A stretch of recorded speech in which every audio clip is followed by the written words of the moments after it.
Hello there. You may have seen in the news over the last couple of days that there's been some interesting comments coming from the elected government around what's happening over in the Middle East. And they're a little bit disconcerting, to be honest. You see, what's happening in the Middle East is obviously a complicated, horrifying, tragic issue at the moment.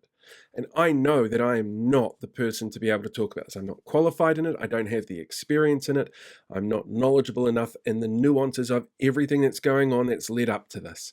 There are fantastic content creators out there like Aotearoa Liberation League, for example, who are able to speak much better to what's going on and the experiences that are happening and to what exactly should be going on to help fix and resolve the problem. Because right now, the death toll is tragic. The response from one side to the other is completely disproportionate. And the fact that there are officials in the Human Rights Commission in the United Nations up and quitting over this is big, big red flag that we should all be paying attention to. So when we see our local government here talking about what they do and don't know or how they react, it can be really triggering for some people.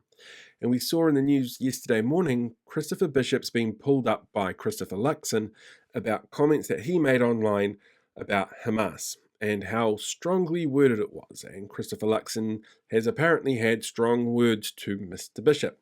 You know, the Mr. Bishop who is obviously known for how well he tells the truth and is constantly honest all the time. And to be fair, I would expect that from any party leader to any politician, that especially on foreign policy in the middle of a transition period, that you sit down, you shut up, and you let the leader do what they're going to do. And while people might not necessarily agree with the stance that he's taking, that's his job as leader of the party.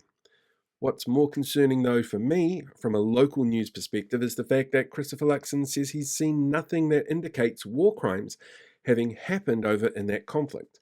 He clearly hasn't been on the social media platforms I have where they pop up all the time. He hasn't been reading the reports or seeing the news that's cropping up that show just how disproportionate the response is towards the Palestinian people for the actions of Hamas. And conflating the two, Hamas and the Palestinian people, is clearly a problem.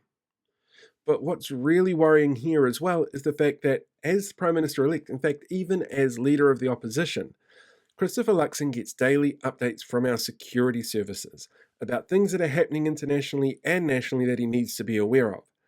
This kind of thing will be in those reports. And if he's not looking at that, if he's not seeing that, then maybe we should be really concerned about what else it is that he's not seeing or not noticing or not paying attention to, because those security reports are designed to keep people safe, to allow him in his position to make decisions that are going to keep the whole country safe. And there are people in this country who are deeply, deeply affected by what's going on in the Middle East. We should be really concerned that this is something that he claims not to have seen. Because for everybody else, it's as simple as jumping on Twitter, looking over Facebook to see exactly what's going on and to know that there needs to be something that's done to stop it from happening and to stop people from dying needlessly.